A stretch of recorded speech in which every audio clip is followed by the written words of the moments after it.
va bien aller pour clôturer, ça je vais te dire. Allons, et ben maintenant, tourne en place de la gare. Chemin qui est ennuyeux, seulement il se fait tard. En parlant du monceau, reprenons notre chemin.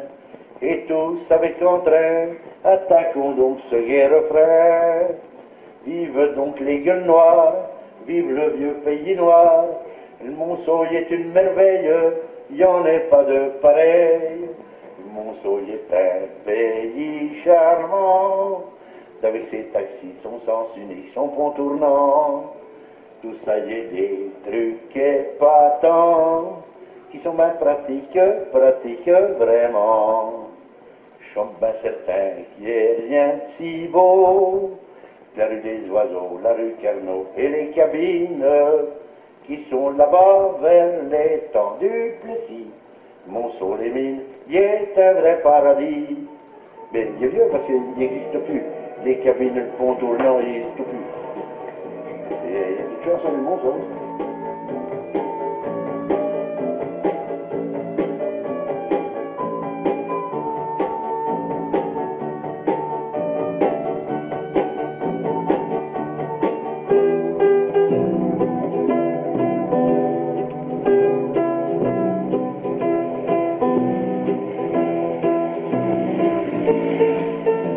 À Monceau-les-Mines, depuis 1970, des adultes retournent à l'école pour améliorer leurs connaissances et obtenir le CAP, certificat d'aptitude professionnelle.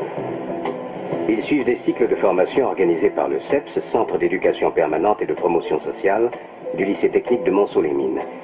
Ils vont vous dire pourquoi ils ont pris la décision de retourner à l'école. Il y avait des marteaux, taboulets, des machines que sifflaient. Ils faisaient de la fumée et en foutant plein les yeux. Ils m'ont descendu dans un grand sillot, pendu au bout d'une grande ficelle. J'aurais pas donné dessous de ma pio quand ils ont viré la manivelle.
Henri, oui.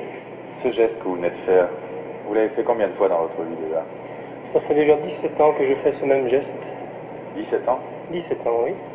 Alors qu'est-ce qui se passe là? Votre lampe va se reposer, va se recharger? Elle va se reposer, oui. Elle va se recharger. Elle pendant combien de temps? Bien, elle va attendre 16 heures. 16 heures? Avant que je la reprenne. Il vous reste donc 16 heures maintenant après 16 heures le travail. de repos, oui. 16 heures de repos. C'est ça. Et comment on se sent après 8 heures de mine, après 8 heures de fond? Un petit peu là, fatigué. On est bien content de rentrer. C'est dur? Assez, oui. Et les 17 ans, ça pèse? Ça commence de peser, oui. On s'en rend compte maintenant. À quoi on s'en rend compte? Bien, on ne récupère plus de la même façon. On est un petit peu plus fatigué tous les jours. Ah oui. Mais vous dites que vous avez 16 heures de repos là. En fait, qu'est-ce que vous allez faire maintenant Eh bien, on a toujours quelque chose à bricoler à la maison. C'est belle cette maison, Harry. C'est à vous? C'est à moi, oui. Vous y avez mis la main à la pâte encore? Oui, j'ai mis la main à la pâte, vous voyez. Qu'est-ce que vous avez fait là-dedans? Oh, quelques petites choses. J'ai fait passer un peu ma menuiserie, vous voyez. J'ai fait un petit peu de ciment, j'ai fait un petit peu de peinture. Vous savez faire tout ça? Je fais tout ça, oui. Vous n'avez pas appris ça au CEPS? Pas du tout, non, vous voyez. J'ai appris ça sur le tas. Tout seul sur le tas? Tout C'est agréable? seul sur le tas. très agréable, vous savez, quand on travaille pour soi, c'est très agréable. C'est une fatigue supplémentaire quand même, C'est une non? fatigue supplémentaire, je comprends avec le sourire. C'est votre façon de faire du sport? C'est ma façon de faire du sport, oui. On va aller la voir de plus près. C'est ça. Quand vous avez décidé d'aller dans ce sens-là, vous êtes décidé tout seul ou bien les copains vous ont aidé, vous y êtes allé à plusieurs? Eh bien, vous voyez, quand on se sentait démarrer, on a eu des prospectus qui nous disaient venez à ce centre pour apprendre à vous débrouiller dans la vie. Alors, c'est là, on s'est dit bon, eh bien, on va aller voir ce que ça se passe. On va bien voir ce qu'on pourra apprendre de bon. Et on nous a envoyé des prospectus, on a eu un tas de documentation. Je me suis dit, ben, pourquoi pas, on va essayer, on va voir ce que c'est. Au départ, c'était pas terrible. Hein. Alors tout ça, il faut que ça soit toujours en parfait état mécanique. Ah oui, tout ça est en parfait état mécanique, à n'importe quel moment de la journée, de la nuit. On a besoin d'un véhicule, on doit être capable de partir sans pépin ni rien. Et le responsable, c'est vous. Ah oui, absolument, je suis le seul mécano qui reste là au centre de cours. Et donc moi, Et lorsque vous avez votre CAP plus ce que vous avez fait au garage, là, ça vous a suffi pour faire le travail que vous faites maintenant, pour occuper le poste que vous avez maintenant? c'est-à-dire que non, justement, ça ne me suffisait pas. C'est d'ailleurs pour ça que j'ai été au CEPPS, quoi, pour passer ce deuxième CAP. Deuxième CAP. Ah oui, oui. C'est-à-dire que quand je suis rentré à la communauté urbaine, là, je ne pouvais pas être nommé mécanicien au P2 du fait que j'avais qu'un CAP. Il a donc fallu que j'aille à l'école pour pouvoir avoir ce deuxième CAP, pour pouvoir rentrer comme mécanicien au P2. Ah, il a fallu tout le faire, oui, tout, repartir à zéro. Naturellement, tous mes livres, je les avais laissés tranquilles pendant 10 ans, quoi. Alors, il a tout fallu que je me remette à l'école, quoi. Les plus jeunes, en quel âge? Bien, les plus jeunes ont 26, 27 ans. 26, 27 ans. C'est ça. Et est-ce qu'il y a également des garçons qui sortent du CET, par exemple, qui ont raté le CAP, qui vont pas complètement, et qui recommencent au centre? Dans mon groupe, il n'y en a point. Mais il y en a au centre? Il y en a des qui font cela. Qu'est-ce que vous avez eu à la sortie du CET? Ben, pas grand-chose. J'ai loupé mon BEP. Et alors vous avez rien du tout? Ah non. J'ai mon certificat d'études, quoi. Qu'est-ce que vous avez comme qualification professionnelle alors dans l'usine où vous travaillez? Ben, je suis au OS2. OS2, c'est-à-dire pratiquement sans aucune qualification? Ouais, oui. Vous pensez que c'est mieux de recommencer tout de suite? Oui, parce que si on arrête quelques années, ça va être sûrement plus dur à se remettre dans le bain qu'en sortant de l'école. Quel service après? Ah oui, dans 3 ans. Dans 3 ans pour vous? Hey, Il y a combien qui ont réussi le BEP? 7, Et vous êtes combien au centre? 3. Et les autres? Oh, ben, les autres, ils n'ont pas suivi. Qu'est-ce qu'ils font? Ils ont tout abandonné. Qu'est-ce qu'ils vont faire? Moi, je sais pas. Je pense qu'ils pensent peut-être répondre après. Vous les voyez encore? Oh, encore quelques-uns, oui. Qu'est-ce que vous leur dites? Et moi, je leur dis qu'il faut continuer. Je pense que mieux vaut tard que jamais. Et eux, qu'est-ce qu'ils disent? Ils se moquent pas de vous?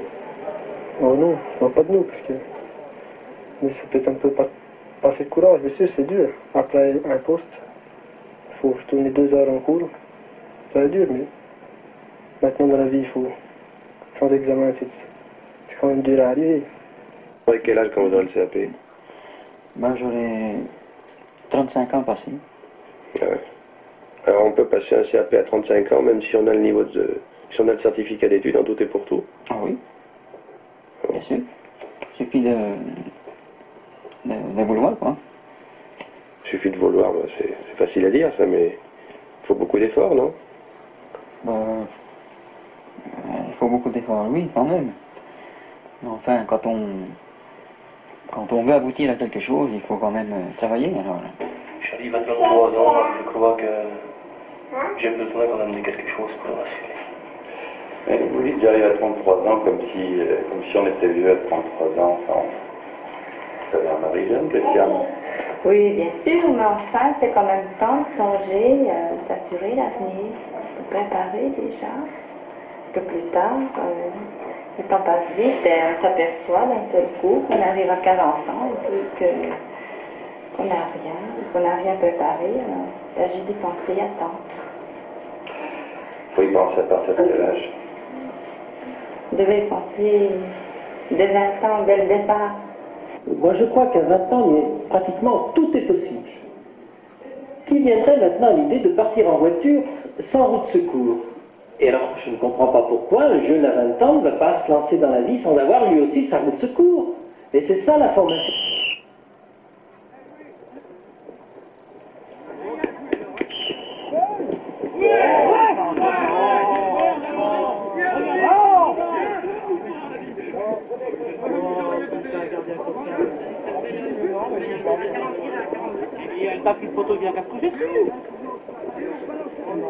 Ça court l'arbitre, dis donc.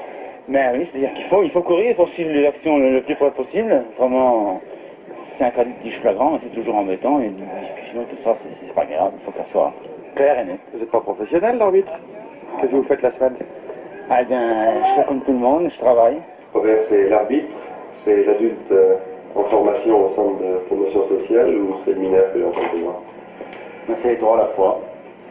Comment on peut arriver à concilier tout ça? Disons qu'il faut faire la part des choses et puis faire chaque chose en son temps. C'est-à-dire le travail d'abord, bien sûr.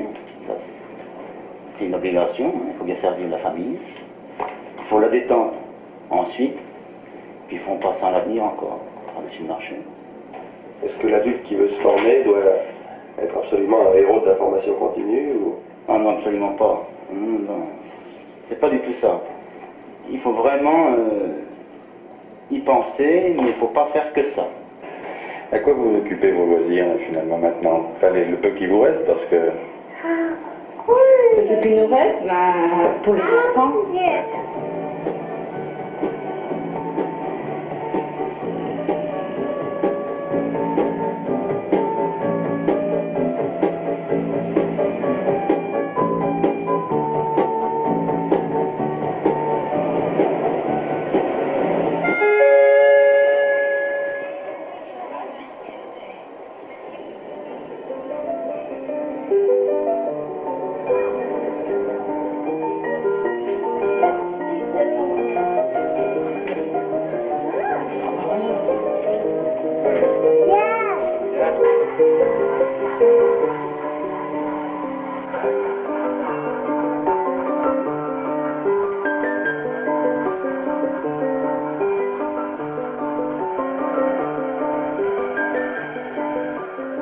Vous passez votre vie entre le travail et le CEPS ou... Ah nous, on est les samedis. Qu'est-ce que vous faites? On est les dimanches. Qu'est-ce que vous faites? Et on sort, on va au bal, on s'amuse un peu, il faut bien. Vous faites pas que ça? On joue au boule. Vous jouez au boule? On joue au boule, oui. À la Lyonnaise? Oui. Qu'est-ce que vous faites? Je suis tueur en famille. Vous jouez souvent au boule? Ouais. Aussitôt que j'ai un moment de libre. Alors finalement, on peut arriver à se former, enfin tout au moins à reprendre des études sans abandonner les boules, les balles, etc. Oh non. Il n'y a pas la peine d'abandonner le sport pour suivre des études. Ni le sport, ni les balles. Non. On parle quelquefois de promotion collective. Vous nous dites, on peut rien faire tout seul finalement, de toute façon on le fait mieux quand on est en groupe. Alors, est-ce qu'il n'y a pas des conditions pour cette promotion collective? Eh bien, il y a une condition qui est primordiale et qui est essentielle, c'est d'abord d'avoir la notion de sa responsabilité au sein du groupe et la même au sein de la société. C'est-à-dire, je vais être un petit peu dur, hein, il ne faut pas avoir l'impression que l'on doit vivre au crochet des autres. Il faut vivre par les autres et aussi pour les autres. Et ça, c'est très important. C'est une notion de civisme élémentaire de penser que l'on est responsable de soi, mais de soi par rapport aux autres et aussi pour les autres. On a une certaine valeur dans la société et on doit y participer en entier. Comment ça se passe au départ? Est-ce que vous avez senti à un moment le besoin de vous former? Oui, du fait de la soi-disant récession de la houillère, il a bien fallu penser un jour ou l'autre à peut-être à changer de métier ou même à s'améliorer dans le métier actuel. Automatiquement, ça posait un problème je ne pourrais pas dire de reconversion, mais de recyclage plutôt. Il a fallu penser à cette formation, c'était disons nécessaire. Vous dites la soi-disant récession de vernière, vous n'êtes pas d'accord? Non, je ne suis pas tout à fait d'accord. Je pense qu'avec le problème de l'énergie actuellement, on a encore beaucoup d'avenir. Alors ceux qui se sont formés pour se reconvertir ont fait une mauvaise opération? Oh non, pas forcément. Peut-être que le métier leur convenait, peut-être pas. Ils avaient d'autres problèmes, de santé par exemple. Vous avez complètement changé de métier? Complètement changé de métier parce que j'avais aucune, on peut dire absolument aucune base, aucune notion du métier d'ajusteur. Vous aviez fait un peu de lycée en étant là? Oui, une année de centre d'apprentissage, on appelait ça quoi. Oui. Et puis c'est tout, puis après je suis rentré à l'école Léouillère et j'ai descendu au fond de la mine à l'âge de 15 ans, de 16 ans. Et tout à coup vous avez décidé de vous reconvertir? C'est-à-dire, voilà pourquoi j'ai commencé pour me convertir. On a eu un accident très grave à la mine, j'ai perdu mon beau-père qui a été tué au fond. Naturellement ça nous a beaucoup marqué, et puis surtout ma femme. Alors à ce moment-là, elle a décidé, enfin on a décidé ensemble que pour nous la mine ça serait fini, qu'il fallait chercher. Et puis en plus de ça, que la houillère était en perte de vitesse. On est encore, pour ainsi dire, on s'estime pas trop vieux pour pouvoir encore retourner à l'école, et puis enfin, on s'est décidé à retourner à l'école. Et voilà le résultat. Et le résultat c'est quoi? Le résultat c'est d'être reparti à zéro et puis d'avoir obtenu un diplôme professionnel. Ouais. Ça vous a apporté quoi? Plus d'argent? C'est-à-dire plus d'argent au départ, ça c'est une chose à calculer. On ne peut pas vraiment dire personnellement, je ne perds pas d'argent. Oui. Voilà. Mais ce qu'il faut faire, je dis bien sur le plan professionnel. Qu'est-ce que vous avez gagné finalement? J'ai gagné d'abord certainement un travail manuel que je rêve faire depuis des années. Parce que j'ai toujours été attiré par la mécanique, que ce soit l'usinage ou enfin le montage, enfin la mécanique en général. Et puis en plus de ça, comment je vais vous expliquer, c'est toujours cette histoire de mine. Sortir du trou, comme on disait chez nous, sortir de la mine. Pour vous, quel est le résultat? Parce que lui, on le sait maintenant, il a changé de métier, il se trouve mieux dans son métier, ils sont mieux dans sa peau professionnellement. Et pour vous, est-ce que ça a changé quelque chose dans votre vie? Ben, pas tellement, mais enfin... La peur. Oui, quand même, la peur, parce que je me sens qu'il est plus en sécurité où il est maintenant qu'à la mine. Parce qu'à la mine, c'est quand même un travail plus dangereux, là. C'est quand même... Est-ce que vous sentez, vous, il nous a dit que ça n'avait pas tellement changé en dehors de sa profession, mais est-ce que vous sentez, vous, quand il revient à la maison, qu'il est plus heureux dans son travail? Oh oui, ça c'est sûr, hein. Oh oui, oh là là. Ça change quand même. Peut-être que lui, il s'en rend pas compte, mais ici, À quoi ça se voit? Oh, je sais pas, moi. Ce qu'il y a, je vais vous dire ce qu'il y a, c'est que quand je rentre de travailler, je vais pas me coucher. Alors qu'il y a bien souvent... Voilà, déjà, oui. Parce qu'à la mine, il travaillait toutes les nuits, hein. Alors, bon, le matin, il rentrait à 6 h du matin et il se couchait. Et moi, dans le moment où je travaillais, c'est à ce moment-là que je me levais pour partir travailler. Alors, on se voyait, pour ainsi dire, pas. Est-ce que vous sentez vraiment le besoin d'avoir une qualification? Oui. Parce que maintenant, sa qualification, hein, on est manœuvre.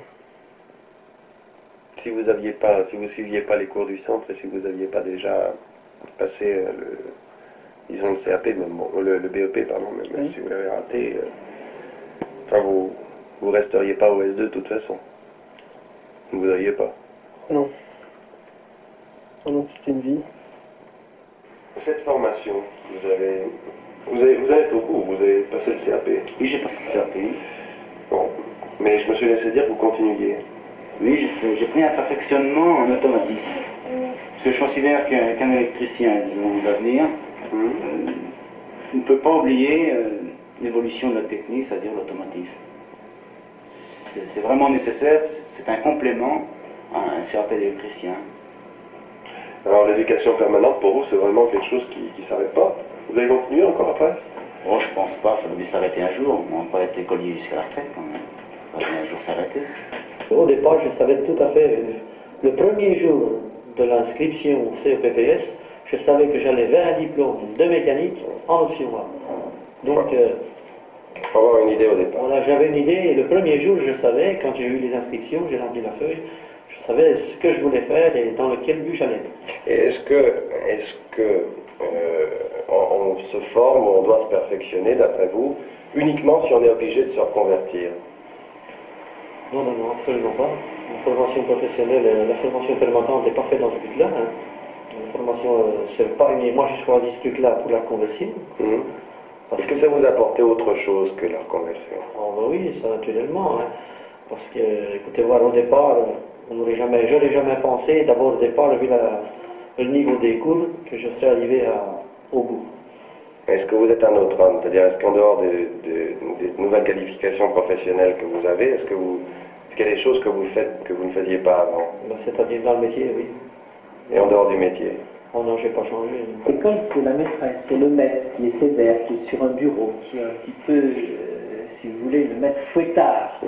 Eh bien, il faut lui donner une autre idée de l'école. L'école, c'est pas ça, en réalité. L'école, c'est autre chose. C'est une aide. Hein. Si vous voulez, l'école, c'est le dictionnaire dans lequel on va puiser ses connaissances pour pouvoir s'en servir. Hein. C'est quelque chose qui doit être à la portée de la main et toujours ouvert. Hein. On ne demande pas aux gens de savoir le dictionnaire par cœur, mais du moment que l'on sait que l'on peut avoir quelque chose à apprendre, eh bien on sait où le trouver. Est-ce que vous avez dans votre famille ou dans vos amis des jeunes que vous connaissez qui n'ont pas cette attitude adulte justement par rapport à ce qu'on... Ah oui, j'en connais énormément, dans la famille et dans les amis, ça j'en connais énormément. Mais il y en a qui ne veulent pas franchir le pas de cette formation. Ils ne veulent absolument pas entendre parler de l'école. Alors que ce n'est pas l'école traditionnelle, c'est vraiment autre chose. Qu'est-ce qu'il faudrait pour leur... Une information sincère surtout.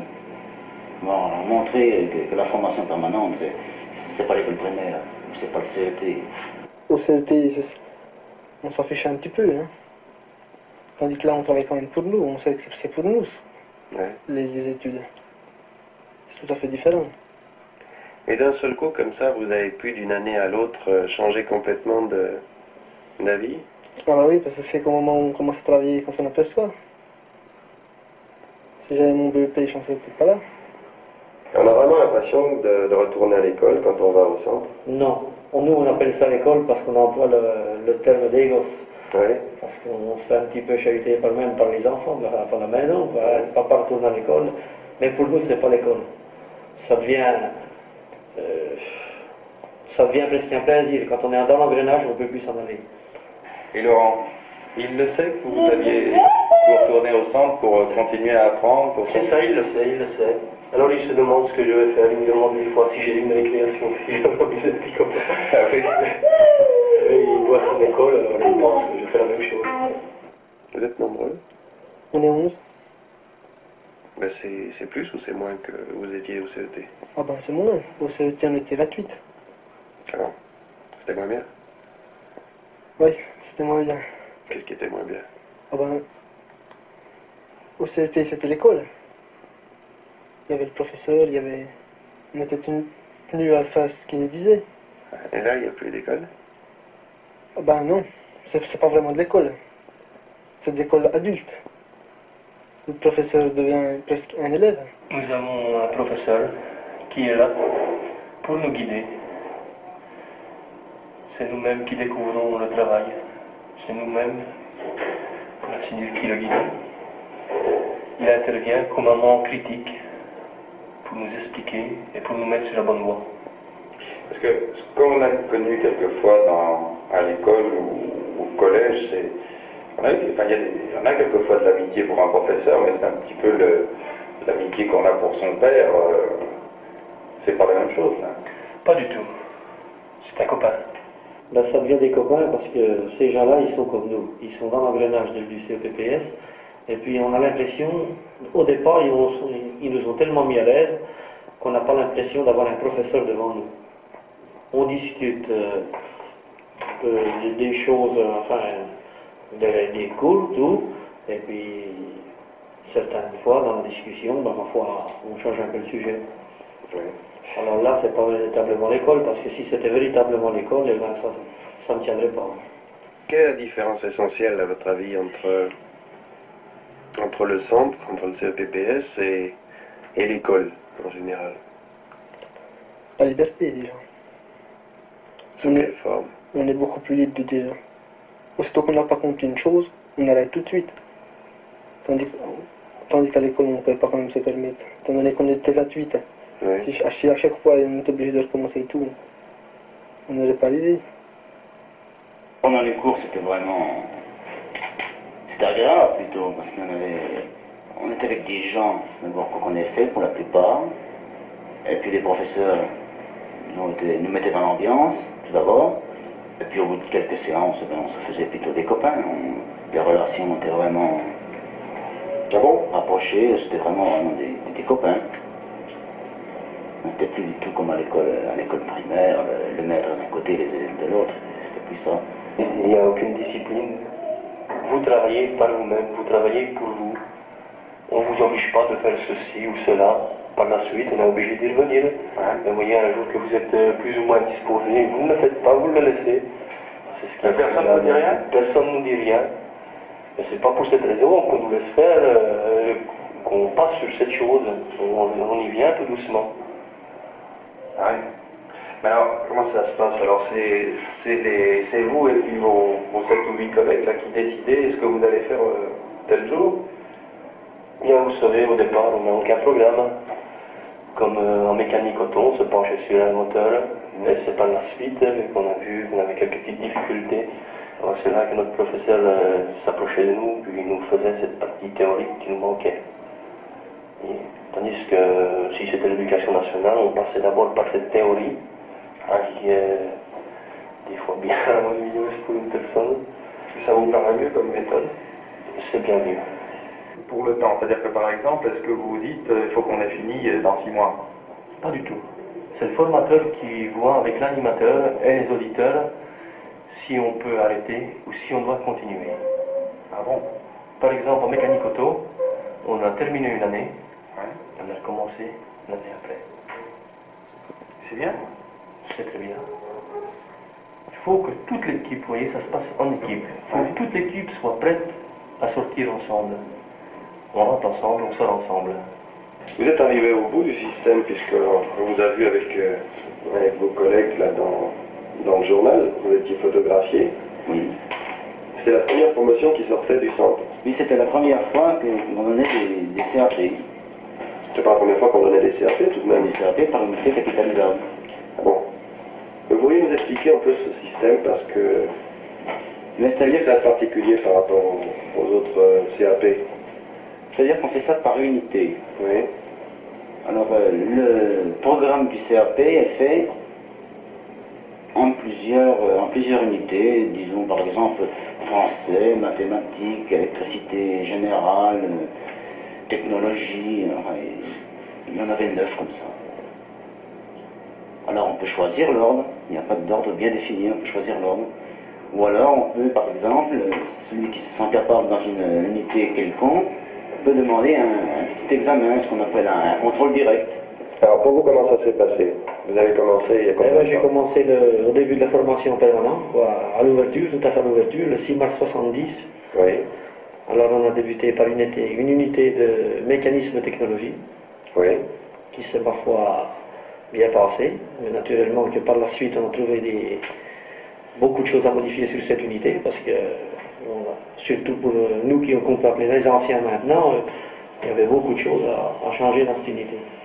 Après, on a fait les... Ah, allez-y. Non, je ne sais pas, je continue. Oui, après, on a donc choisi l'unité mathématique, en même temps que le dessin industriel, en même temps que la législation. C'est-à-dire, on a mené 3 unités de front la deuxième année. Vous parlez d'unité, qu'est-ce que c'est que ce système? C'est pas le système traditionnel? Ah non, c'est le système d'unité capitalisable. C'est bien pour un adulte, ce système? Ah ben c'est indéniable, parce que là, si on est honnête, on ne triche pas avec soi-même. C'est-à-dire,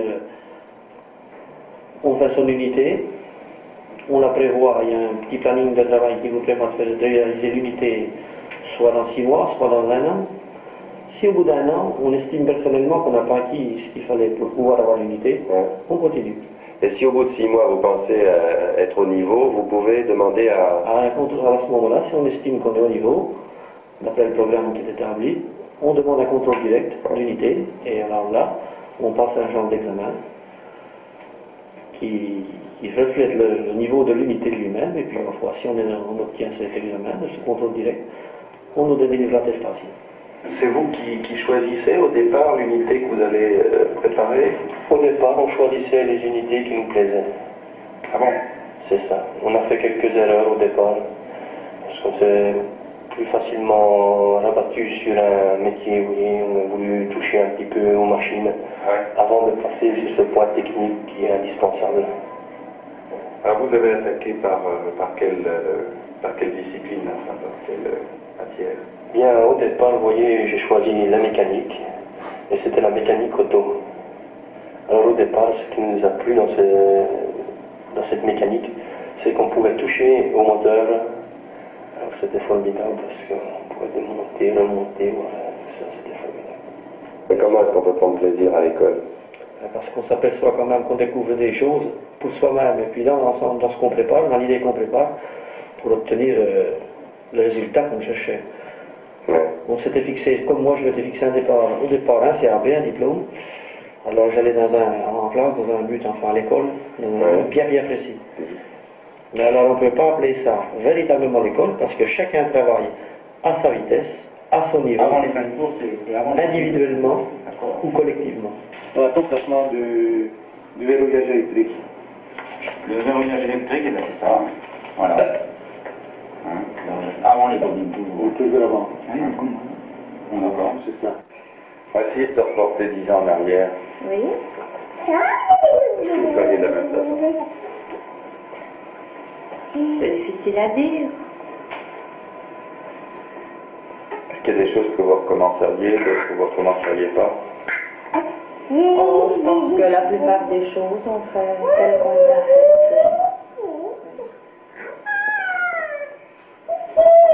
Vous aussi, hein? Exactement. Vous savez, avec l'évolution de la vie moderne, on est pratiquement obligé de se sacrifier. Comment vous allez expliquer ça, Laurent? Je pense qu'il est suffisamment grand pour comprendre qu'on a besoin de se battre dans la vie. Il le sait déjà, vous pensez? Il y a certaines fois, oui. On dirait qu'il le comprend. D'autres, il l'oublie. Vous doit être fier de son papa. Non, non, je pense pas. Pas du tout. Il y a un côté héros quand même dans votre affaire, hein, parce que s'imposer 48 heures de travail à la mine, plus 24 heures de cours, plus la maison que vous avez construite. Vous n'avez pas l'impression d'avoir épousé un héros quelquefois? Oh non, quand même pas. Non. Non, mais enfin, un garçon courageux, oui, c'est sûr.